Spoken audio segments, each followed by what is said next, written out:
Hello दोस्तों, सभी का हमारे YouTube channel polity foundation 10 million पर हार्दिक स्वागत है। आज हम इसके अंतर्गत इस चैनल पे जो हमारा पहला टॉपिक है भारतीय संविधान के सीरीज में उसकी जो प्रश्नोत्तरी है उसको हम स्टार्ट करने जा रहे हैं, जिसमें जो हमारा पहला चैप्टर है वो है भारत का संविधान निर्माण है उसकी विशेषताओं पे। अभी तक के जो क्वेश्चन आए हुए हैं विभिन्न एग्जाम्स के अंदर, जो स्कूल लेक्चरर है, कॉलेज लेक्चरर है, ऐसे एग्ज़ाम है और अन्य यूपीएससी है, यूपीपीसीएस है, एमपीपीसीएस है, इसमें जो क्वेश्चन सारे आए हुए हैं पॉलिटी के अंदर इस टॉपिक के अंदर, उनका हम प्रत्येक का क्वेश्चन का एकदम सॉल्यूशन करेंगे बिल्कुल सही तरीके से। इसी सीरीज में हमारा जो पहला क्वेश्चन रहा है वो आता है, भारतीय संविधान का प्रारूप किसने तैयार किया। इसमें एक बार फिर से देखिएगा, भारतीय संविधान का प्रारूप किसने तैयार किया। एमपीपीसीएस में पूछा गया था। इसका जो ए ऑप्शन है वो है BN राव, ऑप्शन बी है भीमराव अम्बेडकर, ऑप्शन सी है सचिदानंद सिन्हा और ऑप्शन डी है KM मुंशी। जो इसका करेक्ट आंसर होगा वो होगा BN राव। BN राव इसलिए होगा, भारतीय संविधान का प्रारूप सबसे पहले BN राव ने ही तैयार किया था। इसके बाद में जो प्रारूप समिति बनी थी भीमराव अम्बेडकर को ये सौंप दिया गया था, लेकिन सबसे पहले प्रारूप किसने तैयार किया था? BN राव ने तैयार किया था।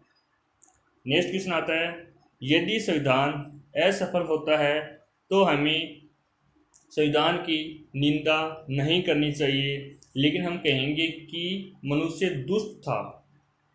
क्वेश्चन एक बार फिर से देखना, यदि संविधान असफल होता है तो हमें संविधान की निंदा नहीं करनी चाहिए, लेकिन हम कहेंगे कि मनुष्य दुष्ट था। यह कथन है option A Jawaharlal Nehru, option ब है भीमराव अम्बेडकर और ऑप्शन स है KM मुंशी और ऑप्शन डी है वह सरदार पटेल।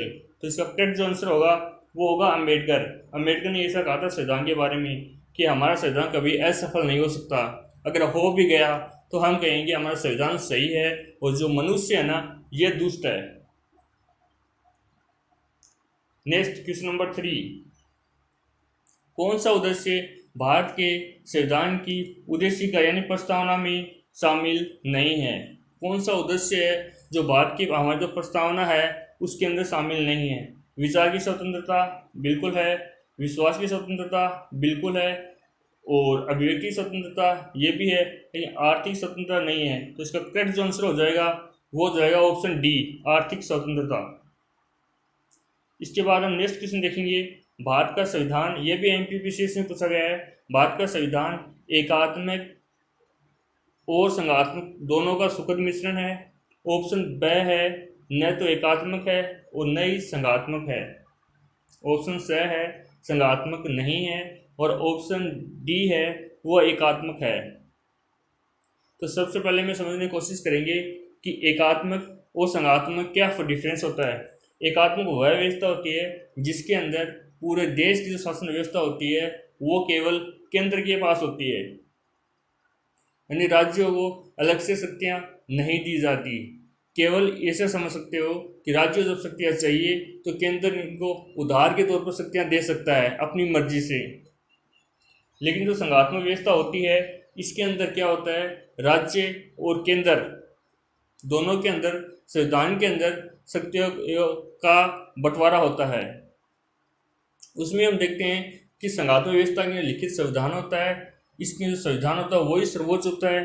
स्वतंत्र न्यायपालिका होती है इसके अंदर, और स्वतंत्र इसके अंदर आप देख सकते हो न्यायपालिका तो होती है, इसके साथ ही हम इनके जो भी संबंध होते हैं वो आराम से दोनों के बीच में शक्तियाँ बटी हुई होती है। तो ये दोनों में डिफरेंस होता है। तो भारत का संविधान है वो आपातकालीन की अवस्था के अंदर तो क्या हो जाता है, एकात्मक हो जाता है, तो वरना क्या रहता है, संघात्मक रहता है। तो क्या हुआ, भारत का संविधान एकात्मक और संघात्मक दोनों का सुखद मिश्रण है। ऑप्शन ए सही है।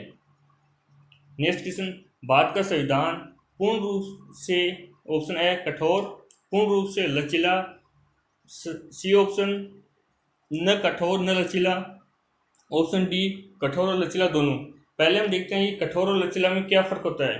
कठोर व्यवस्था हमारे संविधान का मतलब है कि कठोर और लचीले में क्या डिफरेंस है। अगर संविधान में जो संविधान संशोधन होता है भारत के अंदर 368 के तहत 368 में जब हम देखते हैं तो हमारे पास दो ऑप्शन होते हैं।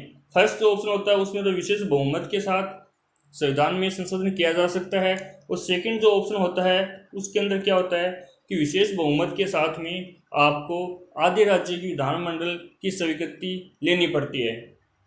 तो इसके अंदर जो है, अगर जो पहले वाला है कि विशेष बहुमत के द्वारा संशोधन हो जाएगा, तो वो क्या होता है, एक लचीला मान सकते हैं आप इसको, ठीक है। और राज्यसभा और लोकसभा दोनों मिलकर अपने जो संविधान संशोधन है वो कर सकती हैं, नए आर्टिकल्स इसमें जोड़ सकती हैं।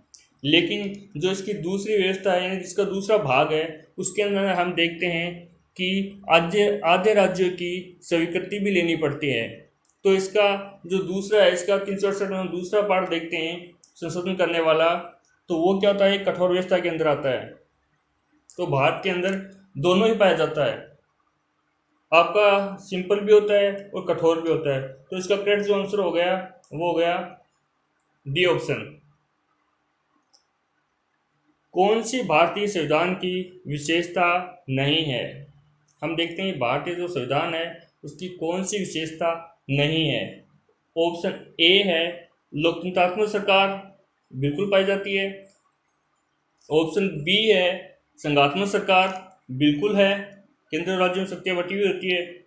सी ऑप्शन है अध्यक्षात्मक सरकार, अध्यक्षात्मक सरकार भारत में नहीं पाई जाती, भारत के संविधान में ऐसा नहीं है। ये कहाँ पे पाई जाती है? यूएसए के अंदर होती है। ऐसी व्यवस्था कहाँ पे पाई जाती है? अध्यक्षात्मक सरकार, जिसको राष्ट्रपति सरकार भी बोल सकते हैं। ऑप्शन डी है गणतंत्रात्मक सरकार, तो ये भी भारत में पाई जाती है। इसका करेक्ट आंसर क्या हो जाएगा आपका? संविधान कौन सी विशेषता नहीं है? ऑप्शन सी, यानी अध्यक्षात्मक जो सरकार है वो इसकी व्यवस्था नहीं है। नेक्स्ट क्वेश्चन, भारतीय संविधान की प्रस्तावना को अब तक कितनी बार संशोधन किया जा चुका है? केवल एक बार ही किया गया है, वो भी जो आपका था 42वां संविधान संशोधन के द्वारा। इनको आप देख सकते हैं, हम इसको आपस में नाम याद कर सकते हैं। आपस का मतलब होता है कि इसके अंदर 3 शब्द जोड़े गए थे, ए से अखंडता, पै से इसके अंदर धर्मनिरपेक्षता और स से समाजवादी।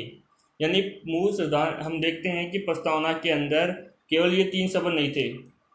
जैसे 42वां संविधान संशोधन होता है, इसके साथ इसमें 3 शब्द और जोड़ दिए जाते हैं, जिसके अंदर क्या होता है, अखंडता होता है, धर्मनिरपेक्षता होता है और साम्यवाद होता है, यानी समाजवादी होता है, सॉरी।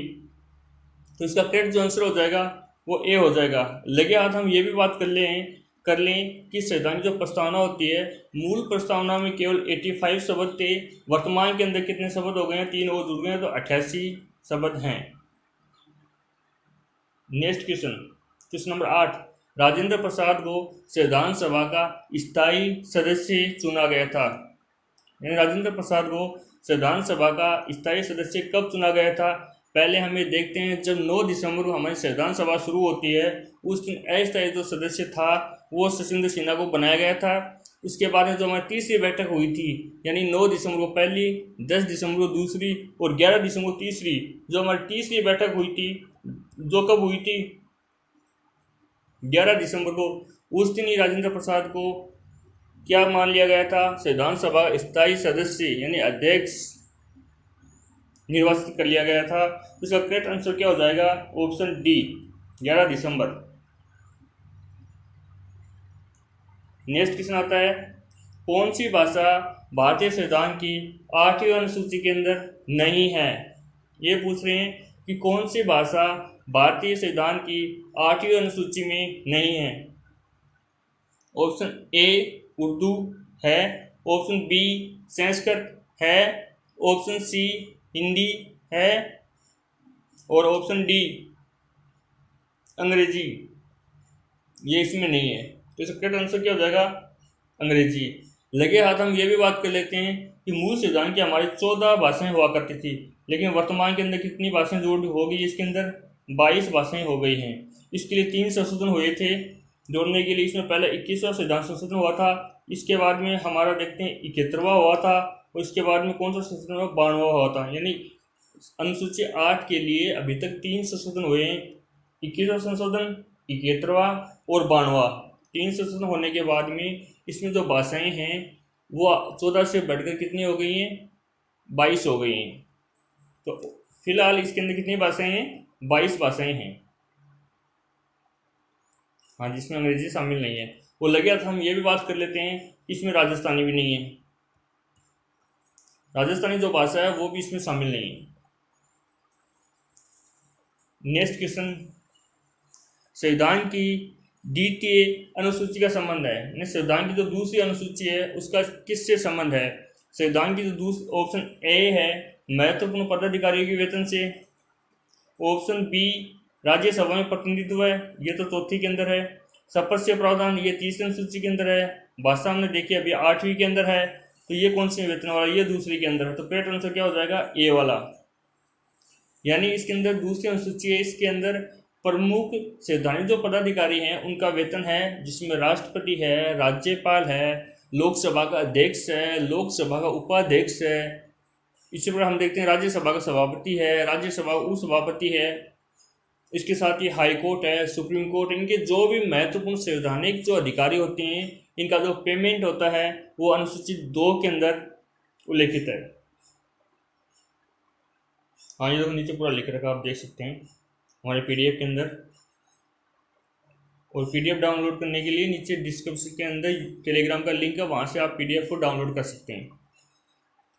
नेक्स्ट क्वेश्चन है, केंद्र शासित प्रदेश किस अनुसूची के अंदर हैं, यानी कौन सी अनुसूची के अंदर आते हैं? ऑप्शन ए है जिसमें तृतीय है, तृतीय की हमने देखा था इसमें क्या है? शपथ है। इसके बाद में प्रथम, हाँ प्रथम इसमें करेक्ट है, प्रथम सही है इसके अंदर, कि प्रथम अनुसूची के अंदर ही भारतीय जो राज्य होते हैं और जो केंद्र शासित प्रदेश हैं दोनों का उल्लेख है। चौथी के अंदर हमने देखा था कि राज्यसभा के जो स्थान होते हैं उसके अंदर स्थानों का उल्लेख किया गया है, जिसमें सबसे ज़्यादा हैं वो उत्तर प्रदेश के 31 हैं और राजस्थान की जिसमें 10 हैं। द्वितीय के अंदर हम देखते हैं कि क्या दिया हुआ है, जो महत्वपूर्ण जो वेतन होता है प्रमुख संवैधानिक अधिकारियों का वो दिया हुआ है। तो करेक्ट आंसर क्या हो जाएगा? B option. क्वेश्चन नंबर 12 है, संविधान की मूल अधिकार समिति का अध्यक्ष कौन था? Option A Sardar Patel, option B Jawaharlal Nehru, option C Ambedkar और ऑप्शन डी कोई नहीं। इसका करेक्ट आंसर हो जाएगा सरदार पटेल। इसके साथ हम ये भी बात कर लेते हैं कि मूल अधिकारों के साथ में जो उप समिति बनी थी उसका जो अध्यक्ष था वो था JB कृपलानी, और जिसने हमारे जो DPSP है मूल राज्य के नीति निर्देशक तत्व हैं उनका भी उन्होंने सिफारिश की थी। इसने JB कृपलानी ने, हाँ नीचे लिखा है देखो, उप समिति की क्या है अध्यक्ष क्या है? JB कृपलानी। नेक्स्ट क्वेश्चन है, भारतीय संविधान का आधार है? ऑप्शन ए संसद की व्यवस्था, ऑप्शन बी विधि का शासन, ऑप्शन सी शक्ति पृथक्करण और ऑप्शन डी वचनबद्ध न्यायपालिका। यानी भारतीय संविधान का आधार क्या है? संसद की व्यवस्था कहाँ पे है? ब्रिटेन के अंदर है, UK। विधि का शासन भारत में है, शक्ति पृथक्करण USA के अंदर है, वचनबद्ध न्यायपालिका हमारे स्वतंत्र है। तो ऑप्शन कौन सा हो जाएगा इसका? बी करेक्ट आंसर, कि भारत में संविधान का आधार क्या है? विधि का शासन है। नेक्स्ट क्वेश्चन नंबर 14 है, भारतीय संविधान अंगीकृत किया गया था? क्वेश्चन एक बार फिर से, भारतीय संविधान को अंगीकृत किया गया। ऑप्शन ए 26 मई 1949 को, ऑप्शन बी 26 नवंबर 1949 को, ऑप्शन सी 26 जनवरी 1949 को और ऑप्शन डी 26 दिसंबर 1949 को। हम देखते हैं कि प्रस्तावना जो हमारी लिखी हुई है उसके नीचे जब हम देखते हैं तो वहाँ पे डेट लिखी हुई है 26 नवंबर 1949। आप देख सकते हैं प्रस्तावना के नीचे लिखी हुई है। हाँ, 2015 से क्या करें, विधि दिवस भी मनाने लग गए हैं। 2015 से 26 नवंबर को विधि दिवस के रूप में मोदी गवर्नमेंट ने शुरू किया था, ये जो अभी भी चल रहा है। भारतीय संविधान में नागरिकता का अधिकार है, भारतीय संविधान में नागरिक का अधिकार किसको दिया गया है, कैसा है? ऑप्शन ए दोहरी नागरिकता, नहीं है भारत में। अमेरिका के अंदर तो इश्यू है, भारत में नहीं है। सभी व्यक्तियों को नागरिकता क्या जरूरी है? सभी को दी गई है, बाहर से आगे उनको कैसे मिलेगी? ऑप्शन सी इकरी नागरिकता, हाँ भारत में केवल नागरिकता एक ही दी गई है। पंचायती व्यवस्था ये तो है ही, इसका नागरिकता के बारे में पूछा है तो option C is correct answer. Next question, किस देश के संविधान में अवशिष्ट शक्तियां राज्यों में निहित थी? ये पूछ रहे हैं कि किस देश के अंदर संविधान में जो अवशिष्ट शक्तियां होती हैं जिनका संविधान में उल्लेख नहीं होता है वो राज्यों में निहित थी। Option A Canada, option B रूस, ऑप्शन सी भारत और ऑप्शन डी है ऑस्ट्रेलिया। तो जो करेक्ट आंसर हो जाएगा वो है ऑस्ट्रेलिया। बाकी सब के अंदर क्या होता है, केंद्र के पास होती है। नेक्स्ट क्वेश्चन, भारतीय संविधान की प्रस्तावना में प्रयुक्त न्याय शब्द का लागू होता है। किसमें, एक बार फिर से, भारतीय संविधान की प्रस्तावना में प्रयुक्त न्याय शब्द लागू होता है। ऑप्शन ए पद व अवसर की समानता के लिए, ऑप्शन बी आर्थिक तथा राजनीतिक न्याय के लिए, ऑप्शन सी राजनीतिक तथा सामाजिक न्याय के लिए और ऑप्शन डी सामाजिक, राजनीतिक और आर्थिक न्याय के लिए। तो जो करेक्ट आंसर हो जाएगा न्याय क्या है, सामाजिक, आर्थिक और राजनीतिक है प्रस्तावना के अंदर। देखो नीचे लिख भी रखा है, न्याय किस मामले के अंदर है, सामाजिक मामले में, आर्थिक मामले में और राजनीतिक न्याय, तीनों को शामिल किया गया है।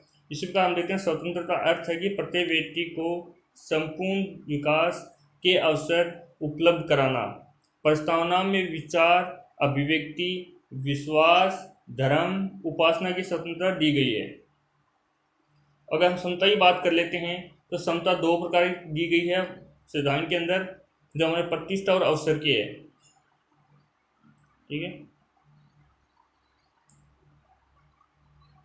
नेक्स्ट क्वेश्चन हमारा है, संविधान के किस अनुच्छेद में जम्मू कश्मीर को विशेष राज्य का दर्जा दिया गया था? कौन सा आर्टिकल है जिसमें जम्मू कश्मीर को विशेष राज्य का दर्जा दिया गया? Option A article 359, option B article 372, option C article 370 और ऑप्शन डी अनुच्छेद 371। तो करेक्ट जो आंसर है विशेष राज्य दर्जा है जम्मू कश्मीर को, वो ऑप्शन सी के अंदर है। हम पूरी प्रक्रिया देखते हैं कि 5 अगस्त 2019 को आर्टिकल 370 के खंड क को छोड़कर अनुच्छेद 35A 35 क के सभी प्रावधान को समाप्त कर दिया गया। जम्मू कश्मीर पुनर्गठन विधेयक 2019 5 अगस्त 2019 को राज्यसभा में पेश किया गया। 5 अगस्त को कहाँ पेश किया गया? राज्यसभा के अंदर। नेक्स्ट डे यानी 6 अगस्त को ही कहाँ पे? लोकसभा के अंदर इसको पारित करवा लिया गया।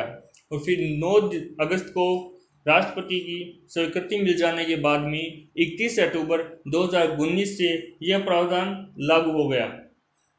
उसके बाद में जम्मू कश्मीर को 2 नए केंद्र शासित प्रदेश जम्मू कश्मीर तथा लद्दाख, जम्मू कश्मीर और लद्दाख दोनों में विभाजित कर दिया गया। नेक्स्ट क्वेश्चन हम देखते हैं, भारतीय संविधान में समाविष्ट राज्यों का उल्लेख संविधान की किस अनुसूची के अंदर है? यानी भारतीय संविधान में समाविष्ट राज्यों का उल्लेख संविधान की किस अनुसूची के अंदर है? पहले हमने क्वेश्चन देखा था कि केंद्र शासित जो प्रदेश हैं वो भारत की किस अनुसूची के अंदर हैं। हमने वहाँ पे देखा था कि पहली अनुसूची के अंदर क्या है, केंद्र शासित प्रदेश हैं। तो भारत की पहली जो अनुसूची है उसके अंदर ही राज्य का उल्लेख है, यानी राज्य और केंद्र शासित प्रदेश दोनों का एक ही जगह उल्लेख है, जो कि हमारी अनुसूची 1 है। तो करेक्ट आंसर क्या हो जाएगा? है। फिर हम देखते हैं जो तृतीय अनुसूची है इसके अंदर क्या इसका प्रावधान है? शपथ का प्रावधान है। द्वितीय अनुसूची हमने क्या देखा था? प्रमुख जो संवैधानिक पदाधिकारी हैं इनकी वेतन की बात की गई है। और इसका 7वीं अनुसूची है, ये क्या हमारे संघ सूची, राज्य सूची और समवर्ती सूची, उसकी डिवाइजन की गई है। तो करेक्ट आंसर अनुसूची कौन सी इसकी? ए वाली है, यानी प्रथम अनुसूची ही इसका सही आंसर है।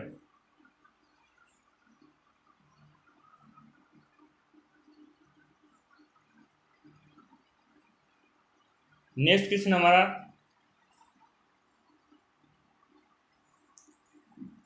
संविधान सभा के गठन के संबंध में निम्न कथनों पर सत्य कथन को पहचानिए। यानी संविधान सभा के गठन के बारे में कथन दिए गए हैं, उनको सत्य कथन के बारे में हमें पहचानना है।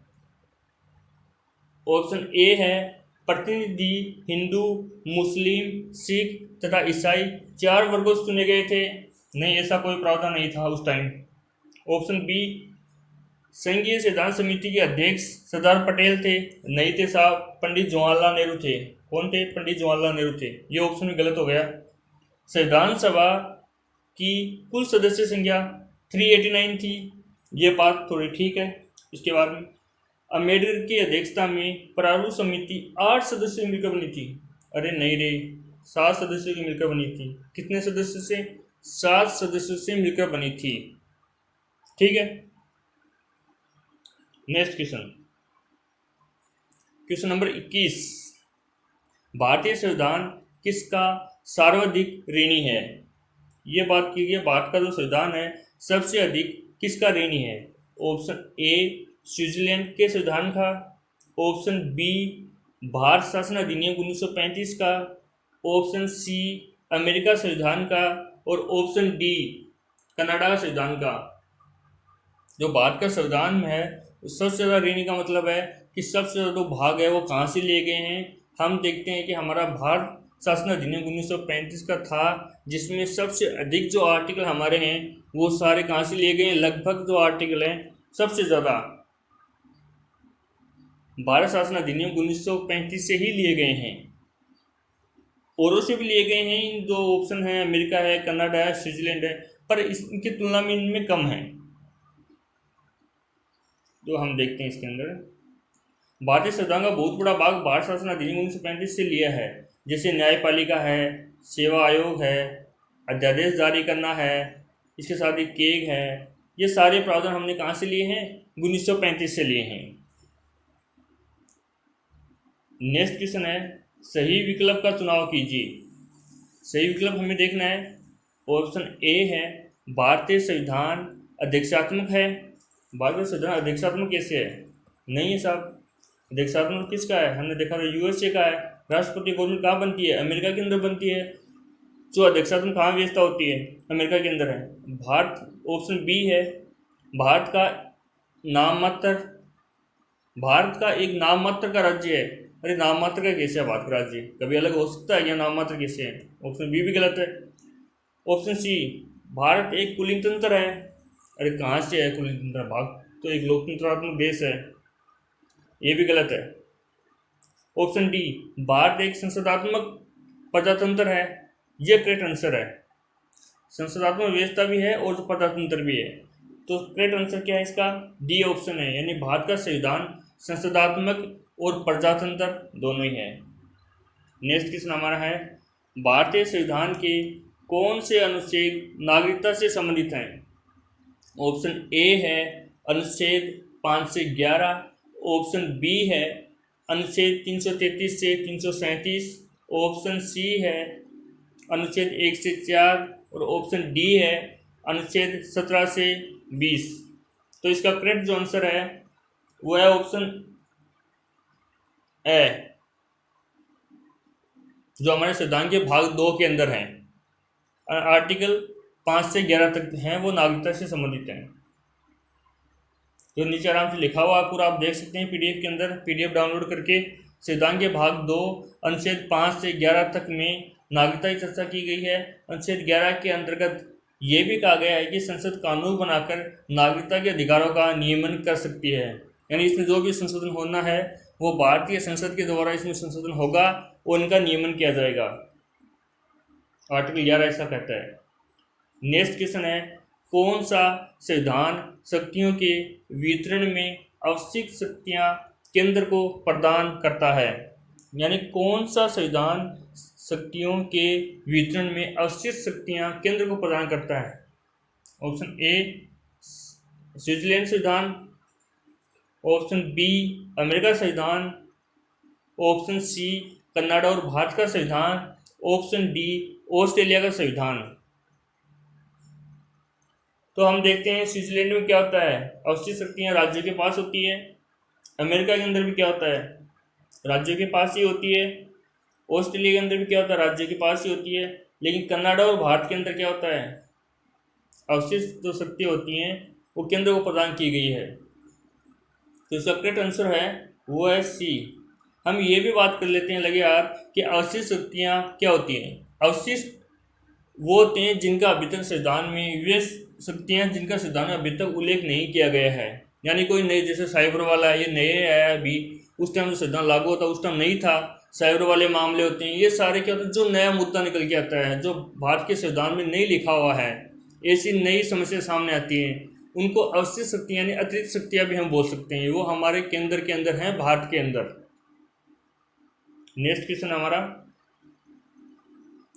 संविधान को राज्य का आधारभूत कानून माना है जाता है, क्योंकि क्वेश्चन एक बार फिर से, संविधान को राज्य का आधारभूत कानून माना जाता है, क्यों माना जाता है। ऑप्शन ए, उसमें सभी कानूनों का समावेश होता है। अच्छा। ऑप्शन बी, यह सत्ता का स्रोत है। ऑप्शन सी, उसमें सभी कानूनों का समावेश होता है। और ऑप्शन डी, यह जन इच्छा को प्रतिबिंब करता है। तो इसका करेक्ट जो आंसर हो जाएगा वो है कि संविधान को राज्य का आधारभूत कानून माना जाता है। क्यों माना जाता है, राज्य जो भी शक्ति हमें मिलती है वो केवल संविधान से ही मिलती है। यानी हमारे पास जो सत्ता का स्रोत है भारत के अंदर, वो केवल क्या है, एक संविधान ही है। तो जब बी इज करेक्ट आंसर, यह सत्ता का स्रोत होता है भारत में। नेक्स्ट क्वेश्चन हम देखते हैं कि संविधान को वकीलों का स्वर्ग कहा गया है, यानी वकीलों के स्वर्ग है। ऐसा कौन सा संविधान है, यानी किस देश का ऐसा संविधान है। Option A British, option B America. America में संविधान है कहाँ, 7 ही आर्टिकल है। और ब्रिटेन में कोई आर्टिकल ही संविधान ही नहीं है। अमेरिका के अंदर केवल 7 ही क्या है आर्टिकल हैं। भारत के अंदर हैं सबसे ज़्यादा। तो जहाँ पे सबसे ज़्यादा आर्टिकल होंगे उनको समझने के लिए अधिक वकीलों की जरूरत पड़ती है। और जहाँ पे ज़्यादा वकील होते हैं वो क्या है, वकीलों के स्वर्ग भी माना जाता है। तो option is C correct answer. Next question, भारतीय संविधान का निर्माण कितने समय में हुआ, यानी भारत का संविधान बना था वो कितने समय में बना। सबको पता है, बच्चे को भी पता है, 2 वर्ष 11 माह 18 दिन, यानी ए इज करेक्ट आंसर। 2 वर्ष 11 माह 18 दिन। अगर आप में से किसी को ये लगे भाई इसका दूसरा उत्तर है तो कमेंट करके ज़रूर बताइएगा कि इसका कौन सा अलग उत्तर हो सकता है। फिर मेरे हिसाब से तो ए ऑप्शन है, 2 वर्ष 11 माह 18 दिन। भारतीय संविधान की 8वीं अनुसूची में कितनी भाषाओं का उल्लेख है। जैसे मैंने आपको पहले बताया था, भारतीय संविधान के अंदर ऑप्शन देखो इसके पहले, option A 16, option B 22, option C 18 और ऑप्शन डी 17। हमने देखा था जब मूल संविधान हमारा था उसके अंदर 14 भाषाओं का उल्लेख था। उसके बाद में इसमें 3 संशोधन मैंने आपको बताए थे। कौन सा हुआ था, 21वां हुआ था, इसके साथ में इसमें 71 वाला हुआ था और इसके साथ में इसमें 92 वाला हुआ था। ये 3 संशोधन होने के बाद में इसमें 8 भाषाएं और जोड़ दी गई थी। यानी जब आप इसमें 8 और जोड़ते हो तो कितनी बन जाती हैं, 22। तो वर्तमान में कितनी भाषाएं इसके अंदर, 22। ऑप्शन कौन सा सही हो जाएगा, ऑप्शन बी। नेक्स्ट क्वेश्चन है, सभा की रियासत समिति का अध्यक्ष कौन था। यानी सभा की जो रियासत समिति बनी थी संविधान सभा की, उसका रियासती समिति का अध्यक्ष कौन था। Option A Jawaharlal Nehru, option B Sardar Patel, option D Ambedkar और ऑप्शन डी राजेंद्र प्रसाद।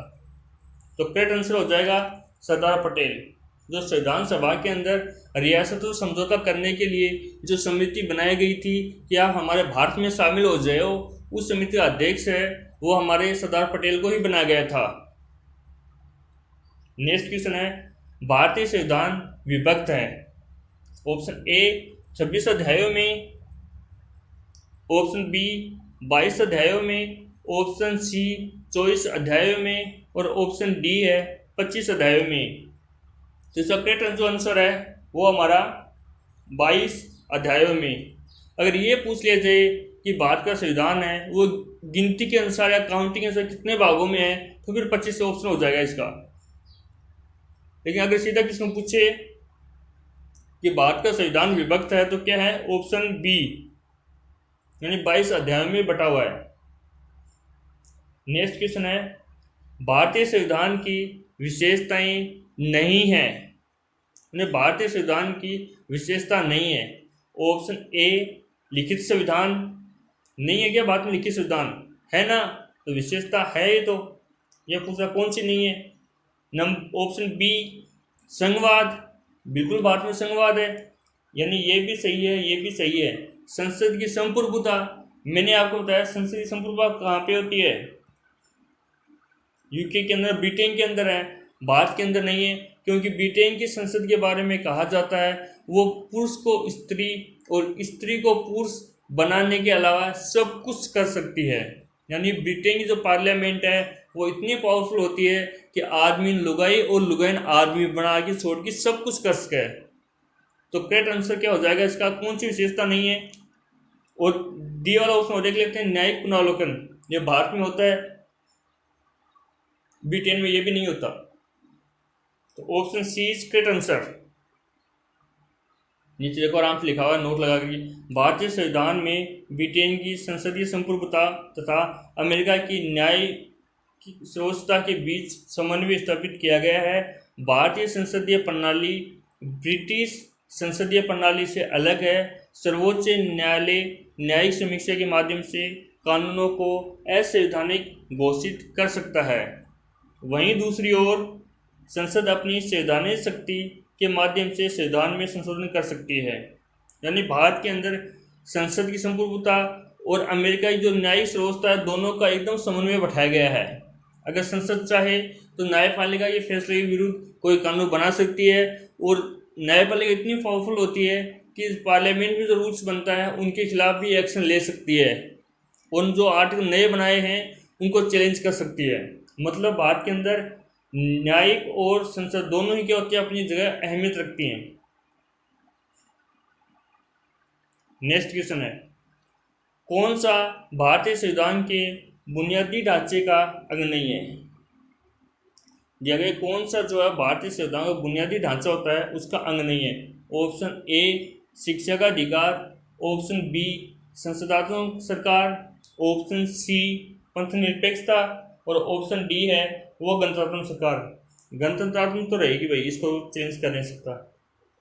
पंथ निरपेक्षता हम रखेंगे क्योंकि हमारे भारत देश के अंदर बहुत सारे धर्म के लोग रहते हैं। संसदात्मक सरकार हमारे हैं जो हमने ब्रिटेन से लिया है। तो बुनियादी ढांचे का अंग कौन सा नहीं है, शिक्षा का अधिकार, ये क्या बाद में जोड़ा गया है, ये पहले नहीं था। उसके बाद हम देखते हैं नेक्स्ट क्वेश्चन जो हमारा 31 नंबर का है, भारत का संविधान भारत की जनता को कब दिया गया। यानी भारत का जो संविधान है भारत की जनता को कब दिया गया था।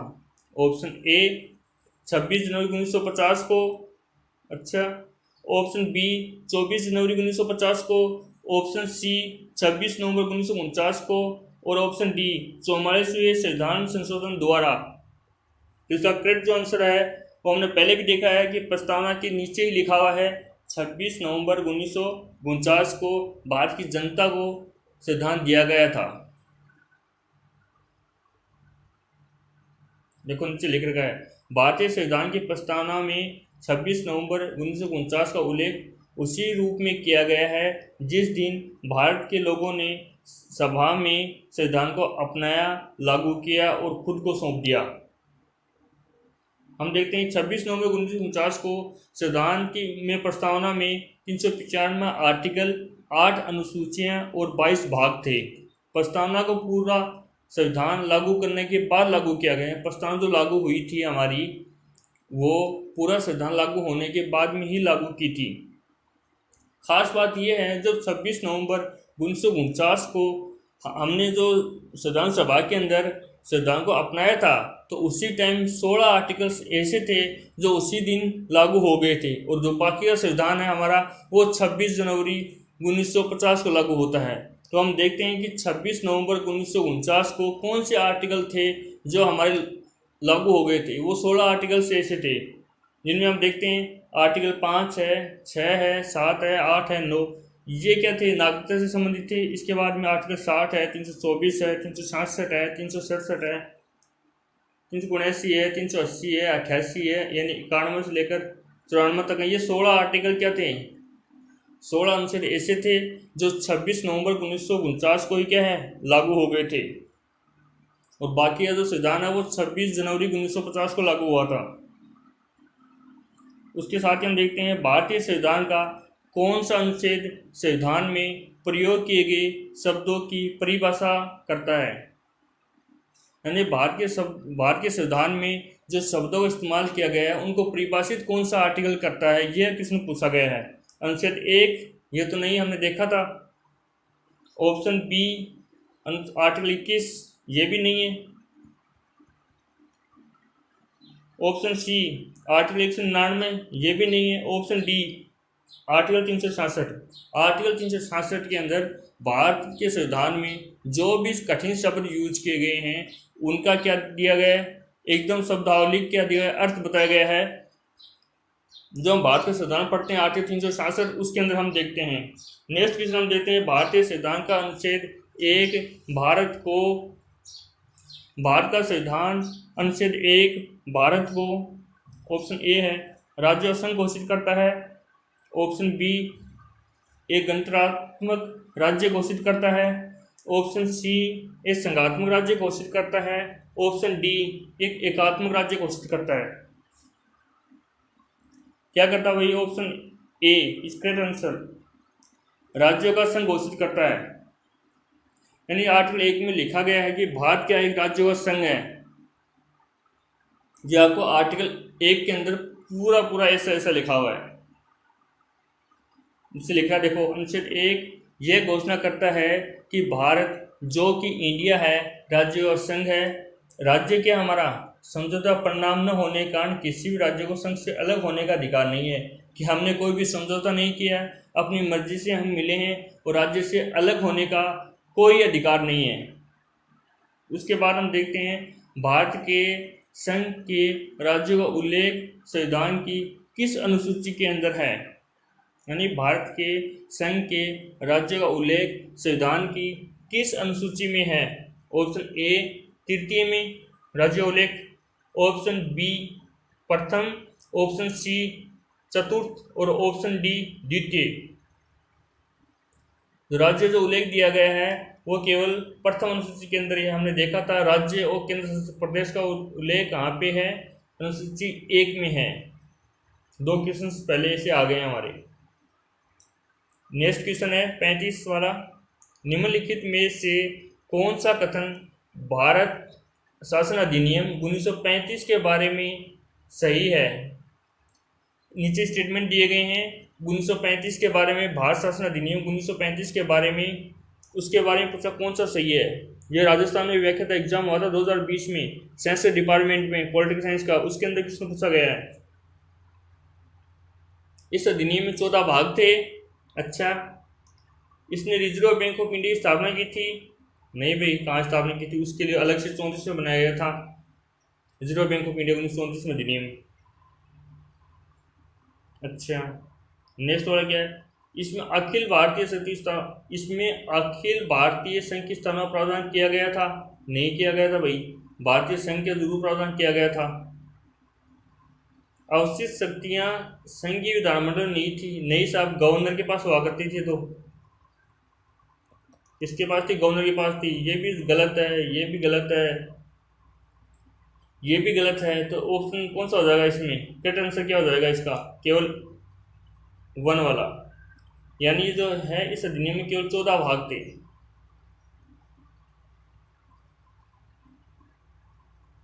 इस अधिनियम में 14 भाग थे, 321 धाराएं थी और 10 अनुसूचियां भी थी इसके अंदर।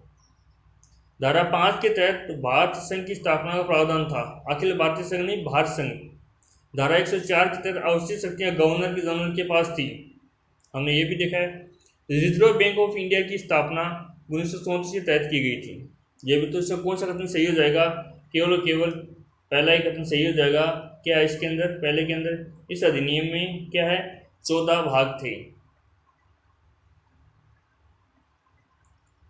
नेक्स्ट क्वेश्चन हम देखते हैं 1935 के भारत शासन अधिनियम की किस धारा के अंतर्गत संघ का नाम the federation of India Bharat संघ था। ये भी स्कूल एग्जाम में पूछा गया है कि कौन किस धारा के अंदर था ये नाम द फेडरेशन ऑफ इंडिया। हमने थोड़ी देर पहले देखा है धारा कौन सी थी, 5वीं थी। धारा 5 के अंदर भारत संघ का उल्लेख किया गया था। नेक्स्ट जो क्वेश्चन है, भारत की संविधान सभा का निर्वाचन किया गया। ये क्वेश्चन भी स्कूल एग्जाम में पूछा गया, साइंस डिपार्टमेंट में राजस्थान में। भारत की संविधान सभा का निर्वाचन किया गया था। ऑप्शन ए पहली, ऑप्शन बी दूसरी, ऑप्शन सी तीसरी, ऑप्शन डी चौथी। संविधान सभा निर्वाचन किया गया था, कौन सी में किया गया था भाई? अध्यक्ष का निर्वाचन है। भारत की संविधान सभा का अध्यक्ष, भारत की संविधान सभा का अध्यक्ष का स्थायी निर्वाचन किया गया था, कौन सी में? तीसरी में।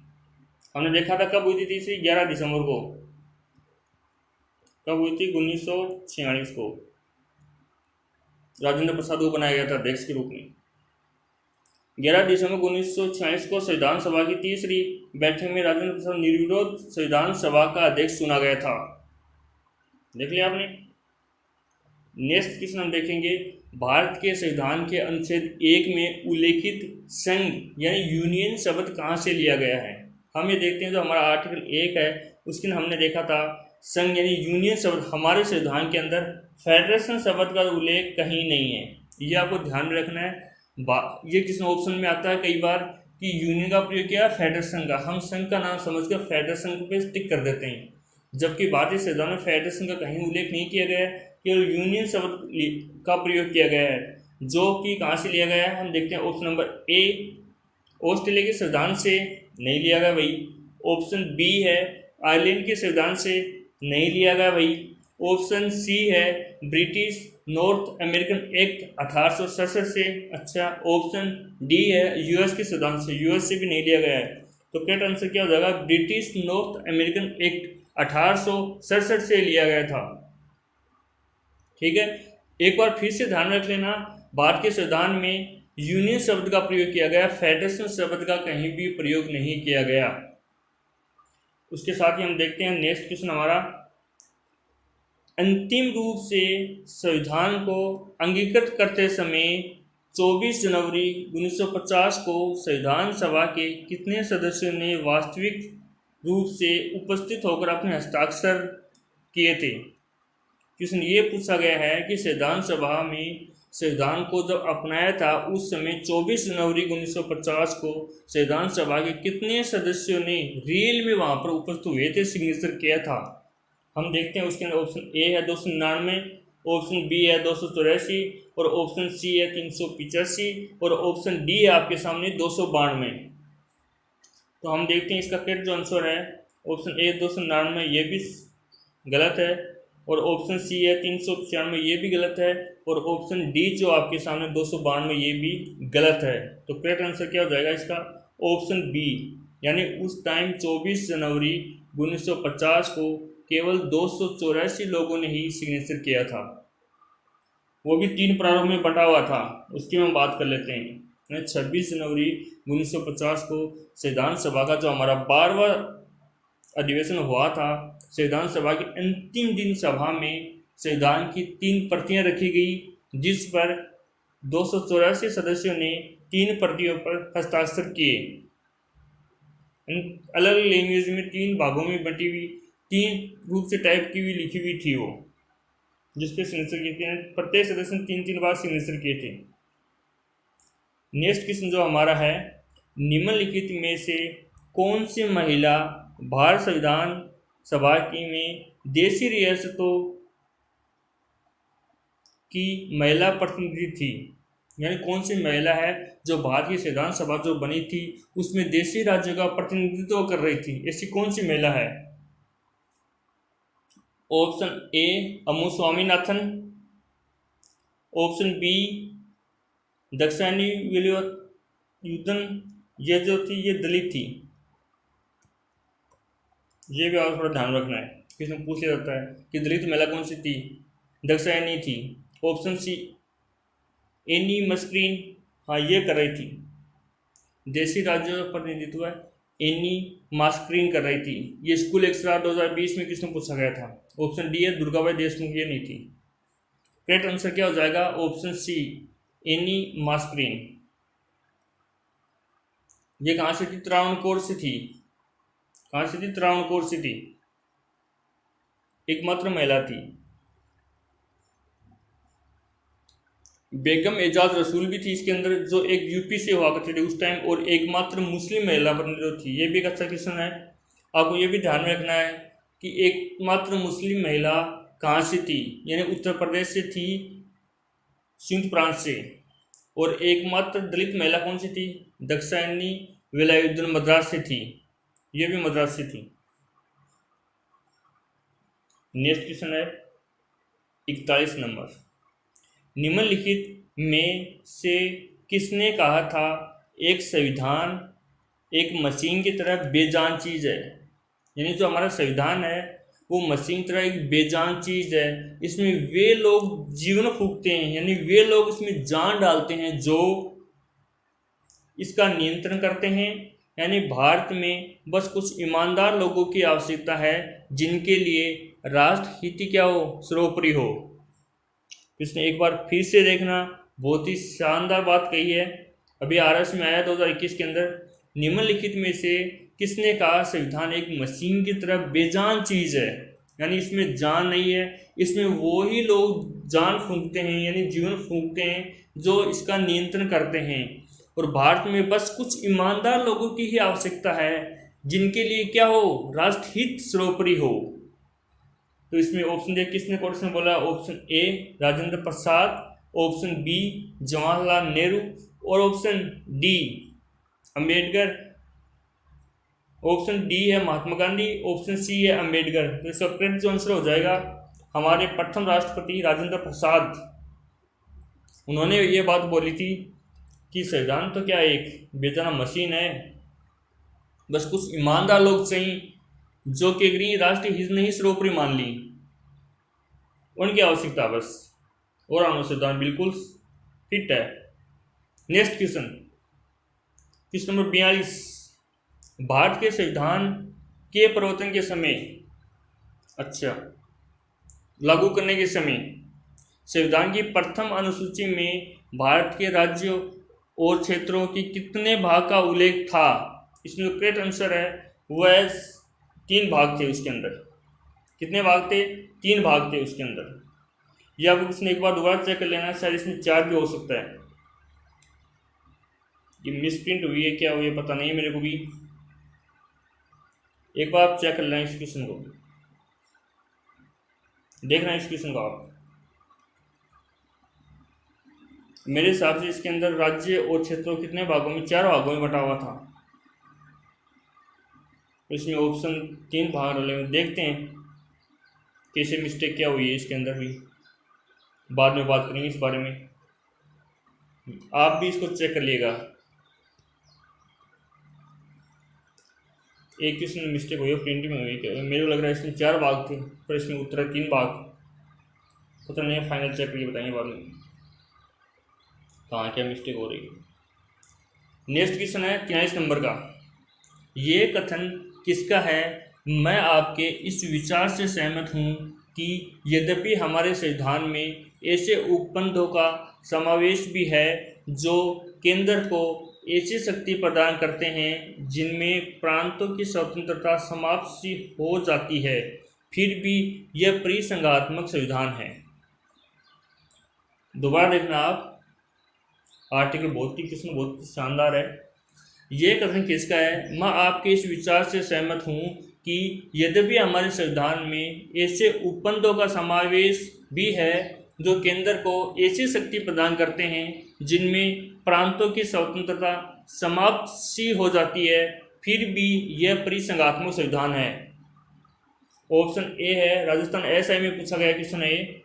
ऑप्शन ए है, एक है प्रोफेसर केसी वीहर, ऑप्शन बी है मॉरिस जोन्स, ऑप्शन सी है भीमराव अंबेडकर और ऑप्शन डी है के एम मुंशी। तो इसका करेक्ट जो आंसर हो जाएगा वो है इसका भीमराव अंबेडकर। अंबेडकर ने ही ऐसा कहा था कि फिर भी ये परिसंघात्मक संविधान है, यानी जो केंद्र को ऐसी शक्ति प्रदान कर देते हैं फिर भी प्रांतों की स्वतंत्रता समाप्त सी हो जाती है, फिर भी परिसंघात्मक संविधान है। ये किसने कहा था? अंबेडकर ने। नेक्स्ट क्वेश्चन, 9 दिसंबर 1946 को पहली बैठक से भारत की संविधान, यानी 9 दिसंबर 1946 को पहली बैठक से भारत की संविधान सभा कितने समय के लिए अस्तित्व में रही? यह भी राजस्थान ऐसा में पूछा गया है 2021 में। 9 दिसंबर 1946 को पहली बैठक से भारत की संविधान सभा कितने समय तक अस्तित्व में रही थी, यानी पहले जो हमारी बैठक हुई 9 दिसंबर 1946 को, तब से लेकर जब हमारा संविधान खत्म हुआ कितना टाइम लग गया था उसके अंदर। तो इसका जो समय होता है ऑप्शन ए है 2 वर्ष 11 माह 17 दिन, ये भी सही नहीं है। ऑप्शन बी है 2 वर्ष 11 माह 18 दिन, ये भी सही नहीं है। ऑप्शन सी है 2 वर्ष 11 माह 19 दिन, ये भी सही नहीं है। ऑप्शन डी है 3 वर्ष 1 माह है 16 दिन। जिसका करेक्ट जो आंसर है वो है ऑप्शन डी, 3 वर्ष 1 माह है और 16 दिन।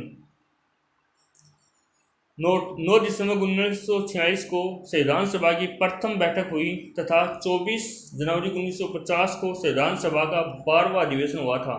टोटल कितने अधिवेशन हुए थे? 12 अधिवेशन हुए थे। 12वां अधिवेशन कब हुआ था? 24 जनवरी 1950 को। इसी प्रकार 3 वर्ष 1 माह 16 दिन तक संविधान सभा अस्तित्व में रही। ठीक है, दोबारा देखो भाई, एक बार नहीं समझ में आया तो कि 9 दिसंबर क्या हो गया था, प्रथम बैठक हुई थी, और 24 जनवरी 1950 को संविधान सभा का 12वां अधिवेशन यानी अंतिम बैठक हुई थी। इनके बीच में जो टाइम है आपका वो है 3 वर्ष 1 माह है और 16 दिन। ठीक है, नेक्स्ट क्वेश्चन हमारा 45 नंबर। कैबिनेट मिशन योजना के सदस्य थे, यानी कैबिनेट मिशन जो योजना थी उसके सदस्य थे। Option A Lord Patrick Lawrence, Sir Patrick Cripps और AV Alexander. Option B Stephen Cripps, AV Alexander, Lord Wavell. Option C Lord Patrick Lawrence, AV Alexander और लॉर्ड रिपिन। ऑप्शन डी है Sir Stephen Cripps, Lord Mountbatten और Lord Patrick Lawrence. जो correct जो answer है cabinet mission का, जो 24 मार्च को वहाँ से चला था। रिपोर्ट कब दी थी इसने? 16 मई को रिपोर्ट सौंपी थी।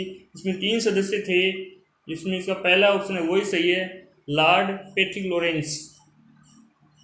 ये क्या था? भारतीय मंत्री था। स्टीफन क्रिप्स ये क्या था? एक व्यापार मंत्री हुआ करता था उस टाइम भारत का।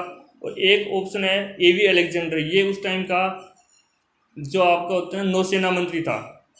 तीनों को 24 मार्च को भेजा गया था भारत में, और इन्होंने 16 मई को क्या है अपनी पहली रिपोर्ट सौंपी थी।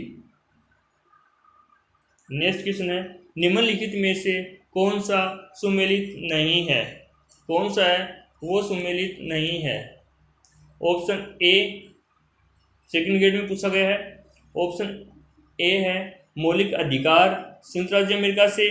नहीं भाई, यहाँ से नहीं लिए गए, हाँ यहीं से लिए गए हैं तो सही है, सुमेलित नहीं है। मौलिक अधिकार अमेरिका से लिए गए हैं। संसदीय लोकतंत्र बी ऑप्शन है संसदीय लोकतंत्र कहाँ से लिया गया है? ब्रिटेन से लिया गया है, ये भी सही है। नंबर सी नीति निर्देश तत्व है डीपीएसपी, कहाँ से लिया गया है? आयरलैंड से लिया गया है। भारतीय संविधान में किसने सिफारिश की थी इसकी? याद हो तो मैंने आपको बताया था, जेबी कृपलानी। कोई डीपीएसपी के लिए अलग से समिति नहीं बनी थी, जो हमारे मूल अधिकारों की उप समिति वही काम कर रही थी डीपीएसपी के लिए भी। डी ऑप्शन है आपातकालीन उपबंध यूके से। नहीं, ये नहीं लिया। तो इसका कौन सा सही नहीं है? आपातकाल वाला इससे सही नहीं है। देखते हैं, ब्रिटेन से क्या लिया गया? संसदीय प्रणाली, विधि का शासन, एकल नागरिकता, द्विसदनीय व्यवस्थापिका, मंत्रिमंडल प्रणाली ली गई है। संसदीय विशेषाधिकार, विधि निर्माण, सर्वाधिक मत वाला, यानी first post the pass system जो कहाँ से लिया गया है, ब्रिटेन से लिया गया है। इसके साथ हम देखते हैं अमेरिका से क्या क्या लिया गया है। संयुक्त राज्य अमेरिका से लिया गया है मूल अधिकार, न्यायिक पुनरावलोकन, हाई कोर्ट और जो सुप्रीम कोर्ट के पद को हटाने की जो प्रक्रिया है वो कहाँ से ली गई है, अमेरिका से ली गई है। जो उद्देशिका है, वित्तीय आपातकाल है, स्वतंत्र न्यायपालिका है, प्रस्तावनाएं शब्द हैं, हम भारत के लोग, we the peoples of India. ये जो शब्द जो लिया गया है वो कहाँ से लिया गया है, अमेरिका से लिया गया है। महाभियोग प्रक्रिया कहाँ से लिया गया है, अमेरिका से। उपराष्ट्रपति का पद कहाँ से लिया गया है, अमेरिका से। उसके बाद जर्मनी से हम देखते हैं आपातकाल के समय मूल अधिकारों क्या हो जाता है, स्थगन हो जाता है। जब आपातकाल लगता है उस टाइम मूल अधिकारों क्या हो जाता है, स्थगन हो जाता है। ये कहाँ से लिया गया है, जर्मनी से। यानी आपातकाल के समय मूल अधिकारों का स्थगन कहाँ से है, जर्मनी से। जापान से क्या लिया गया है, विधि के द्वारा स्थापित प्रक्रिया। आयरलैंड से क्या लिया गया है, डीपीएसपी। राष्ट्रपति की निर्वाचन प्रक्रिया, राष्ट्रपति के द्वारा राज्यसभा में 12 सदस्यों का मनोनयन होता है, वो भी कहाँ से लिया गया, आयरलैंड से लिया गया है। तो आयरलैंड से काफ़ी कुछ लिया गया है जो आप देख सकते हैं। आयरलैंड से हमने देख लिया नीति निर्देश तत्व है, राष्ट्रपति निर्वाचन प्रक्रिया, राष्ट्रपति द्वारा राज्यसभा में 12 सदस्यों मनोनयन करना। जापान से क्या लिया गया, विधि द्वारा स्थापित प्रक्रिया ली गई है। जर्मनी से क्या लिया गया है, आपातकाल के समय मूल अधिकारों का स्थगन लिया गया है। उसके साथ ही हमने देखा कि अमेरिका से अंदर क्या लिया गया, मूल अधिकार है, न्यायिक पुनरावलोकन है, हाई कोर्ट है, सुप्रीम कोर्ट के न्यायाधीश जो हटाने जो प्रोसेस होती है वो ली गई अमेरिका से। उद्देशिका है, विधि आपातकाल है, स्वतंत्र न्यायपालिका है, प्रस्तावनाएं शब्द हैं, हम भारत के लोग, महाभियोग की प्रक्रिया है, उपराष्ट्रपति पद है, कहाँ से लिया गया, अमेरिका से। जो हमने ब्रिटेन वाला आपने देख लिया, संसद वाला सारा मीटर कहाँ से लिया गया, ब्रिटेन से लिया गया है। नेक्स्ट हम करते हैं, नेक्स्ट क्वेश्चन, भारतीय संविधान की किस अनुसूची के द्वारा प्रसाद का सिद्धांत, प्रसाद का सिद्धांत है यानी प्रसाद पर्यंत का सिद्धांत सम्मिलित है। प्रसाद का यहाँ पे मतलब है किस अनुच्छेद के द्वारा प्रसाद पर्यंत सिद्धांत को सम्मिलित किया गया है। ऑप्शन ए अनुच्छेद 130, बी अनुच्छेद 228, सी अनुच्छेद 89 और ऑप्शन डी अनुच्छेद 310। तो आर्टिकल 310 वाला जो है उसके अंदर हम ये देखते हैं जो हमारा संघ जो लोक सेवा आयोग है ये किसके प्रति उत्तरदायी होता है, हमने देखा था सिविल सेवा वाले राष्ट्रपति के। और राज्य इसी प्रकार जो हम राज्य के अंदर जैसे आरपीसी है, यूपीपीसीएस है, एमपीपीसीएस है, इसके जो भी सदस्य होते हैं वो क्या होते हैं, उसी राज्य के राज्यपाल के क्या होते हैं, प्रसाद पर्यंत क्या होता है, अपना पद ग्रहण करते हैं। यही होता है प्रसाद पर्यंत का सिद्धांत, यानी किसके प्रसाद वो अपना पद ग्रहण करते हैं। नेक्स्ट क्वेश्चन है, भारतीय संविधान में संघ में आवश्यक शक्तियां निहित करके किसका अनुसरण किया है, यानी संघ में केंद्र को आवश्यक शक्तियां प्रदान की है करने के लिए हमने किसका अनुसरण किया है, यानी कौन से देश के अंदर ऐसा है जिसे हमने किया है, उनका अनुसरण करके हमने भी किया है। ऑप्शन ए है फ्रांस के संविधान का, नहीं फ्रांस का हमने कोई नहीं किया इसके अंदर। कनाडा की प्रणाली का, हाँ ये सही है। कनाडा के अंदर भी क्या होती है, अवशिष्ट जो शक्तियाँ होती है वो केंद्र के पास में होती है, राज्यों के पास में नहीं होती। जबकि फ्रांस जैसे हम देखते हैं, ब्रिटेन के अंदर देखते हैं, जर्मनी के अंदर देखते हैं, क्या होता है, अवशिष्ट शक्तियाँ क्या होती हैं, राज्यों के पास होती है, यानी केंद्र के पास नहीं होती। देखो, संघीय शासन प्रणाली, राज्यपाल के द्वारा राष्ट्रपति के विचारार्थ विधेयक सुरक्षित रखना, राज्यों में राज्यपाल की केंद्र द्वारा नियुक्ति, अवशिष्ट शक्तियाँ सिद्धांत कनाडा से लिया गया है। ये जो बात है कि राज्यपाल के साथ अगर कोई विधेयक आता है उसको राष्ट्रपति के लिए रख लेता है, तो कहाँ से लिया गया है, कनाडा से लिया गया है। संघीय शासन प्रणाली कहाँ से ली गई, कनाडा से ली गई है। अवशिष्ट शक्तियाँ सिद्धांत कहाँ से लिया, कनाडा से लिया गया है। इसके साथ ही नेक्स्ट क्वेश्चन, भारत की संविधान सभा का निर्माण कैसे किया गया। ऑप्शन ए 1935 में स्थापित प्रांतीय विधानसभाओं के सदस्यों के द्वारा अप्रत्यक्ष विधि से। दोबारा देखना, ऑप्शन ए 1935 में स्थापित प्रांतीय विधानसभाओं के सदस्यों के द्वारा अप्रत्यक्ष विधि से विधानसभा निर्माण किया गया था या अप्रत्यक्ष विधि से? नहीं रे, कहाँ किया गया था? वायसराय के मनोनयन के द्वारा नहीं किया गया। 1935 में स्थापित प्रांतीय विधानसभा सदस्यों द्वारा प्रत्यक्ष विधि चुनाव से नहीं रे, इसमें कहाँ लिया गया था? ये भी गलती है। फिर 1935 में स्थापित प्रांतीय विधानसभाओं के सदस्यों द्वारा प्रत्यक्ष चुनाव विधि से नहीं लिया गया। प्रांतों के प्रत्यक्ष निर्वाचन कहीं हुआ ही नहीं। दोबारा देखना आप। ऑप्शन ए, 1935 में स्थापित प्रांतीय विधानसभा सदस्यों द्वारा अप्रत्यक्ष चुनाव विधि से था। कहीं प्रत्यक्ष था, कहीं अप्रत्यक्ष था। जो प्रांतीय विधानसभा थी ना, वहाँ पे अप्रत्यक्ष चुनाव हुए थे, कोई चुनाव नहीं हुए थे। राजा ने किसी को भी भेज दिया था, वही बन गया था। तो ए इज करेक्ट आंसर, ए वाला ही सही है इसके अंदर। प्रत्येक समुदाय के सदस्यों का चुनाव प्रांतीय विधानसभाओं में उस समुदाय के सदस्यों के द्वारा एकल संक्रमणीय मत के माध्यम से समानुपातिक प्रतिनिधित्व द्वारा मतदान से किया जाना था। यानी प्रत्येक समुदाय के सदस्यों का चुनाव प्रांतीय विधानसभाओं में उस समुदाय के सदस्यों के द्वारा एकल संक्रमणीय मत के माध्यम से समानुपातिक प्रतिनिधित्व द्वारा मतदान से किया जाना था। ठीक है। देशी राज्य से प्रतिनिधित्व का चयन समझौता समिति बनाई गई थी, जो प्रांतों से संविधान सभा के लिए चुने